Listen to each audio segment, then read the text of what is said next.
কথায় আছে, মাতা বৈষ্ণোদেবী ডাকলে তবেই আপনি তার দর্শনে যেতে পারেন। আর এবারে হয়তো সময় আমারও ছিল। তাই কাশ্মীর ট্রিপ শেষ করে আমরা পেহেলগাম থেকে সোজা রওনা দিই কাটরা জম্মুর পথে। ন্যাশনাল হাইওয়ে 44 ধরে পেহেলগাম টু কাটরার ডিস্টেন্স প্রায় 210 কিলোমিটার। গাড়িতে যেতে লাগে মোটামুটি 6 ঘন্টা মতো। কিন্তু এই রোডে ধসের প্রবণতা খুব বেশি, আর একবার ধস নামলে রাস্তা বন্ধ হয়ে যায় অনির্দিষ্ট সময়ের জন্য। ফলে এই রাস্তায় যাতায়াত করাটাও অনেকটাই অনিশ্চিত। গাড়িগুলো প্রায়শই পড়ে দীর্ঘ জ্যামের মুখে, আর একবার জ্যাম লাগলে তা কাটতে 1-2 দিন পর্যন্ত সময় লেগে যেতে পারে। আর তাছাড়া ফ্রিকোয়েন্টলি ধসের কারণে সন্ধ্যার পর এই রাস্তায় গাড়ি চালানোটাও অত্যন্ত ঝুঁকিপূর্ণ। তাই আপনারা যদি এই রুটে কাটরা যান তবে চেষ্টা করবেন সকালবেলা যতটা তাড়াতাড়ি সম্ভব বেরিয়ে পড়তে, আর পুরো দিনটাই হাতে রাখবেন এই জার্নিটার জন্যে। আমরা ফিরে আসার সপ্তাহখানেক পরেই এই রোড ধস নেমে বন্ধ হয়ে যায়, আর ধসে ক্ষতিগ্রস্ত হয় ট্রাক সমেত একাধিক গাড়ি। সেদিন আমরা পেহেলগাম থেকে রওনা দিই সকাল 9টা নাগাদ, আর ন্যাশনাল হাইওয়ে 44-এ ওঠার পরেই স্বাভাবিকভাবেই পড়ি জ্যামের মুখে। সৌভাগ্যবশত সেদিন 3 ঘন্টায় জ্যাম কেটে যায়, আর সন্ধে 7টায় আমরা পৌঁছাই কাটরায়। পরের দিন সকালবেলা হোটেলের সামনে থেকেই ওই দূরে পাহাড়ের ওপরে পেলাম বৈষ্ণোদেবী টেম্পলের প্রথম ভিউ। সূর্যের মৃদু আলোয় সকাল 8টায় হোটেলের সামনে থেকে শুরু হলো আমাদের বৈষ্ণোদেবী যাত্রা। এই যাত্রা শুরু করার আগে প্রথমেই আপনাকে নিতে হবে একটি রেজিস্ট্রেশন কার্ড বা RFID কার্ড। কার্ডের কাউন্টারে গিয়ে যে কোনো আইডি প্রুফ দেখালেই এই কার্ডটা আপনারা পেয়ে যাবেন। এই রেজিস্ট্রেশন কার্ডের জন্য কাউন্টার রয়েছে 4টি জায়গায়: Katra main Chowk, Katra bus stand, Katra railway station আর নিহারিকা ভবনে। যে কোনো একটি কাউন্টার থেকে আপনারা এই কার্ড নিয়ে নিতে পারেন। আর যদি আপনারা হেলিকপ্টারে যাত্রার জন্য ইনস্ট্যান্ট টিকিট চান, তাও এই কাউন্টারগুলো থেকেই পাবেন। কাটরা চক থেকে প্রায় 1.5 কিলোমিটার অটোতে গিয়ে বানগঙ্গা নদীর পাড় থেকে পুরানো পথে শুরু হয় বৈষ্ণোদেবী যাত্রা। এই সাদা গেটটি হলো বানগঙ্গা নদীর কাছে পুরানো পথে যাত্রা শুরু করার প্রবেশদ্বার। এই পথে যেতে যেতে দেখতে পাবেন পথের ধারে গ্রিলের মধ্যে হাজার হাজার লাল ফিতে বাঁধা রয়েছে দর্শনার্থীদের বাসনার প্রতীক হিসেবে। আর বানগঙ্গা থেকে আরো 1 কিলোমিটার গিয়ে তারাকোট থেকে শুরু হয় নতুন পথে বৈষ্ণোদেবী যাত্রা। আজ আমরা যাব নতুন পথে, যার নাম তারাকোট মার্গ। তবে স্টার্টিং পয়েন্টে পৌঁছানোর আগে রাস্তার ধারে পাবেন অনেক দোকান, যেখান থেকে ট্রেকিং এর জন্য কিনে নিতে পারবেন লাঠি আর মায়ের পূজা দেওয়ার জন্য চুনরি। মোটামুটি আধ ঘন্টার মধ্যে আমরা পৌঁছালাম তারাকোট মার্গ স্টার্টিং পয়েন্টে, যেখান থেকে শুরু হবে আমাদের আজকের যাত্রা। এখন বাজে সকাল 9টা, আর আমরা নতুন পথে আমাদের যাত্রা শুরু করলাম। আগে আমাদের সিকিউরিটি চেকিং, ব্যাগ চেকিং হলো, তারপরে আমরা হাঁটা শুরু করলাম। নতুন রোড পুরানো রোডের থেকে যদিও বা 2-3 কিলোমিটার বেশি হয়, কিন্তু নতুন রোড অনেক বেশি ফাঁকা আর পরিষ্কার, তাই আমরা যাওয়ার জন্য নতুন রোডই চুজ করেছি। তারাকোট থেকে ভবন মানে মেইন মন্দিরের ডিস্টেন্স এই নতুন পথে 14 কিলোমিটার, যেটা পুরানো পথে 12 কিলোমিটার। তাও এই নতুন রুটই হাঁটার জন্য বেশি সুবিধাজনক। কেন সেটা জানার জন্য দেখতে হবে এই পুরো ভিডিওটা। আমরা প্রায় 300 মিটার মতো উঠে এসেছি। এখন পর্যন্ত রাস্তা ভীষণ সুন্দর, কোনো ঘোড়া নেই, গাড়ি নেই, রাস্তা পুরো বাঁধানো, হাঁটতে কোনো অসুবিধা হচ্ছে না। কিছু দূর ছাড়া ছাড়া শেড করে দেওয়া আছে, শেডের তলে বসার জায়গা। এখনো পর্যন্ত রাস্তা দারুণ। আর আজকে ওয়েদারও ভীষণ ভালো, না খুব বেশি রোদ, না মেঘলা, হাওয়াও দিচ্ছে। মোটের ওপর হাঁটতে দারুণ লাগছে। 300 মিটার হাঁটার পর আমরা এই রুটে প্রথম একটু বড় খাওয়ার দোকান পেলাম। তবে আমরা কিছু খাবো না, কারণ আমরা অল্প স্বল্প খেয়েই যাত্রা শুরু করেছিলাম। আপনারাও যদি হেঁটে বৈষ্ণোদেবী যাত্রা করতে চান, তবে চেষ্টা করবেন খুব সামান্য কিছু খেয়ে এই যাত্রা শুরু করতে। তাতে করে হাঁটতেও সুবিধা হবে আর টায়ার্ডনেসও কম আসবে। তবে চাইলে আপনারা এই যাত্রা ঘোড়া বা হেলিকপ্টারে করেও করতে পারেন, কিন্তু নতুন রুটে ঘোড়া চলে না। তাই আপনারা যদি ঘোড়ায় করে এই যাত্রা করতে চান, তাহলে পুরানো রুটেই আসতে হবে। বানগঙ্গা থেকে অর্ধকুমারী পর্যন্ত মানে অর্ধেক রাস্তা পর্যন্ত ঘোড়ায় ভাড়া পড়ে 650 থেকে 800 টাকা। আর যদি ভবন বা মেইন মন্দির পর্যন্ত পুরো রাস্তাটাই আপনারা ঘোড়ায় যেতে চান তবে ভাড়া পড়বে 1200 থেকে 1500 টাকার মধ্যে। আর যদি আপনারা হেলিকপ্টারে আসতে চান তবে চেষ্টা করবেন মিনিমাম 2 মাস আগে টিকিট বুক করে রাখতে, কারণ অন ডে বা একদিন আগে স্পটে পৌঁছে টিকিট পাওয়া খুবই অনিশ্চিত। আর অন স্পট হেলিকপ্টারের টিকিট আপনারা রেজিস্ট্রেশন কাউন্টার থেকেই পেয়ে যাবেন।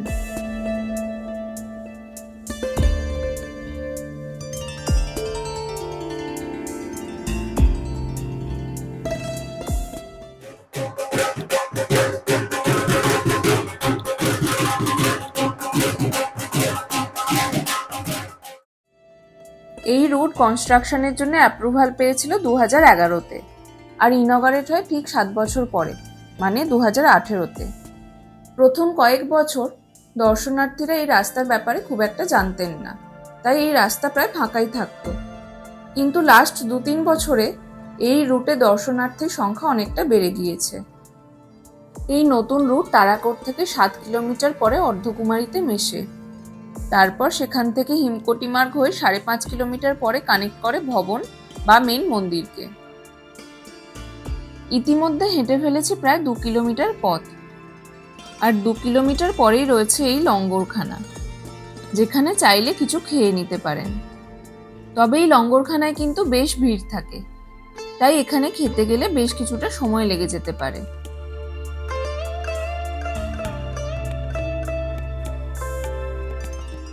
আমরা অনেকটাই রাস্তা উঠে এসেছি, এখনো হাফ রাস্তা পৌঁছায়নি, তবে এখনো পর্যন্ত রাস্তার এক্সপিরিয়েন্স দারুণ।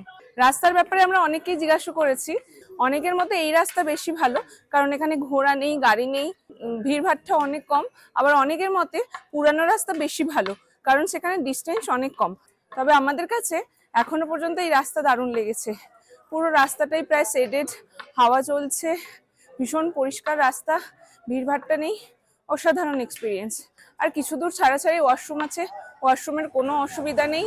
আর খাওয়ার দোকানও আছে, তবে নিচের দিকে খাওয়ার দোকান একটু বেশি ছিল, যত উপর দিকে আমরা উঠছি খাওয়ার দোকানের ফ্রিকোয়েন্সিটা যেন কমে আসছে। আর রাস্তায় একটু ছাড়াছাড়ি শেডেড আছে, প্রতিটা শেডের তলাতেই বসার জায়গা করা আছে। রাস্তাটা এতটাই সুন্দর আর স্মুথলি উপর দিকে উঠছে যে আমরা পাহাড়ের ওপরে উঠছি মনেই হচ্ছে না, কোনো স্ট্রেস ফিল হচ্ছে না, কোনো কষ্ট নেই। এক কথায় দারুণ, এখনো পর্যন্ত হাঁটতে দারুণ লাগছে। এবার আগে দেখা যাক রাস্তা কেমন পাই।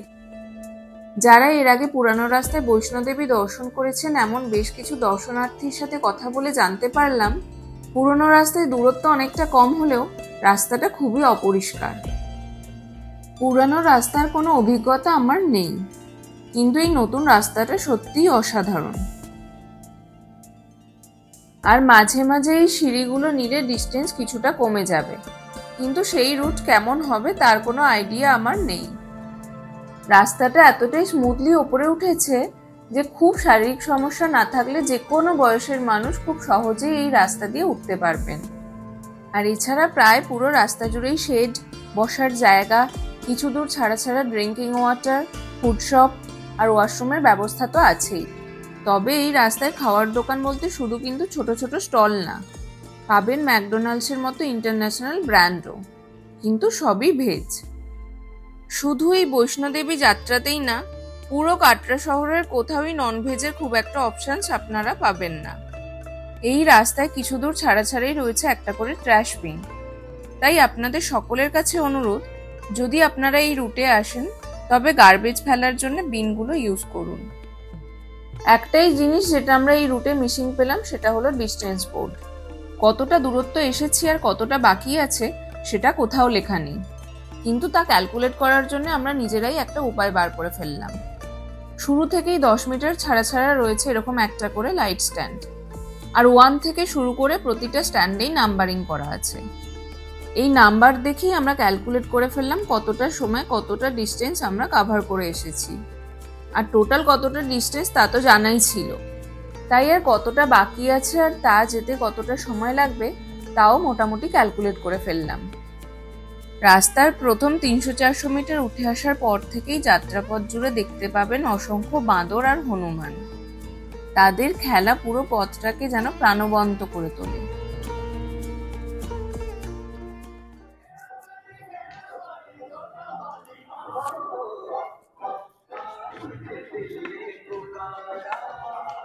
পথে বিশ্রাম নিতে নিতে প্রকৃতির মনোরম হাওয়া আর রাস্তায় বাজতে থাকা আধ্যাত্মিক গান শুনতে শুনতে প্রায় 4 ঘন্টা পরে মানে বেলা 1টার দিকে পৌঁছালাম অর্ধকুমারী। এখানেই এই নতুন রুট এসে মিশেছে পুরানো রুটের সাথে। এখান থেকে ওপর দিকের ওই রাস্তাটা চলে গেছে অর্ধকুমারী মন্দিরের দিকে, আর ডান দিকের রাস্তাটা চরণ পাদুকা মার্গ হয়ে গিয়ে নামছে কাটরায়, আর বাঁ দিকে নতুন হওয়া হিমকোটি মার্গ কানেক্ট করছে ভবনকে। তবে এই রাস্তা প্রপার অর্ধকুমারী দিয়ে যায় না, অর্ধকুমারীর কিছুটা আগে থেকেই বেরিয়ে যাচ্ছে ভবনের দিকে। পুরানো রুট হয়ে যারা অর্ধকুমারী মন্দিরে আসেন তারা বেশিরভাগ সময়ই হাতিমাথা মার্গ হয়ে ভবনে পৌঁছান।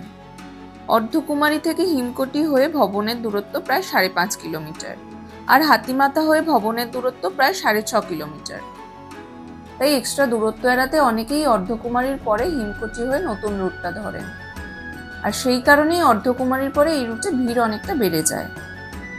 অর্ধকুমারী থেকে আপনারা চাইলে ভবন পর্যন্ত বুক করতে পারেন ব্যাটারি চালিত গাড়ি অথবা পালকি।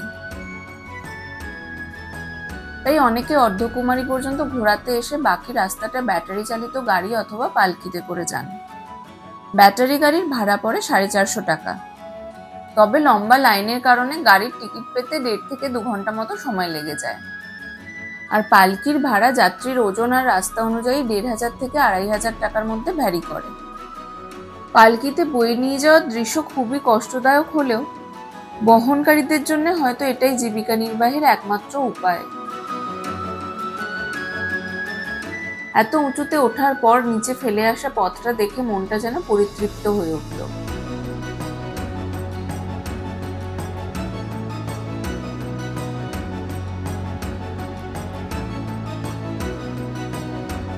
উপরের দিকে শুধু যে হনুমানের সংখ্যা বেড়েছে তা নয়, তার সাথে চোখে পড়ল বনমুরগি আর হরিণ।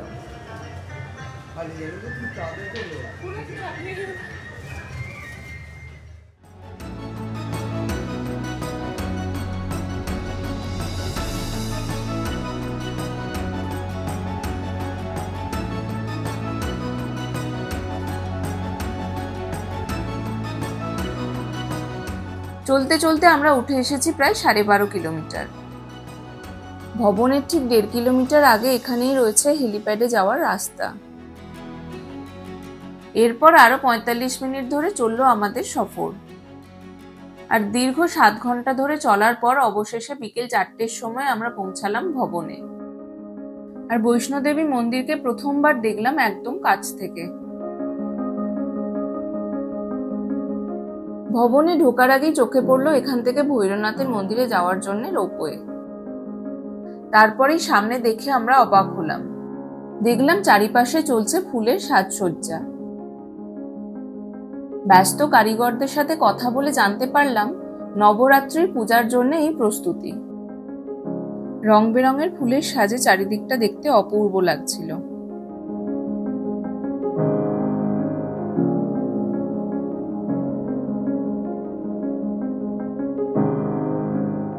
আমরা ব্যাগ, জুতো সমস্ত জিনিসপত্র রাখার জন্য সোজা চলে এলাম মন্দিরের একদম কাছে 3 নাম্বার লকার রুমে।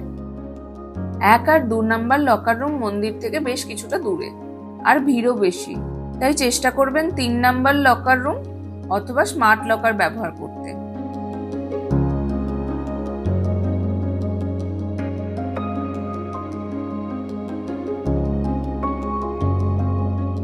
মন্দির দর্শন শেষ করে বাইরে বেরোতেই দেখি সন্ধ্যা নেমে এসেছে, আর উৎসবের আনন্দে নানা রঙের আলোয় মন্দির চত্বর যেন নতুন রূপে সেজেছে।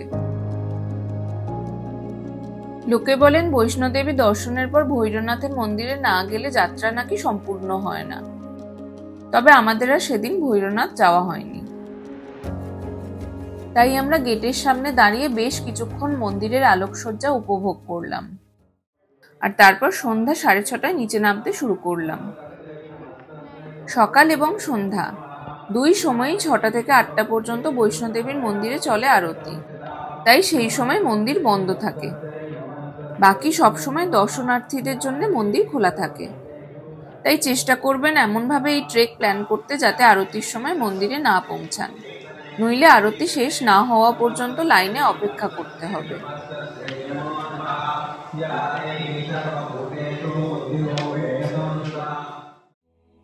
সন্ধ্যা নেমে আসতেই পাহাড়ের ওপর থেকে দেখলাম আলো ঝলমলে সন্ধ্যার কাটরা শহর।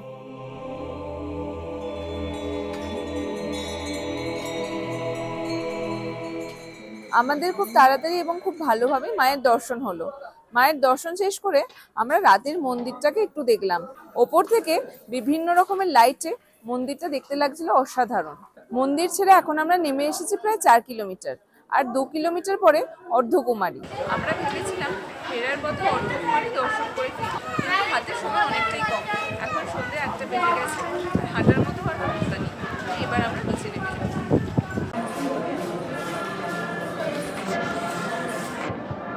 8:15 আমরা পৌঁছালাম অর্ধকুমারীতে।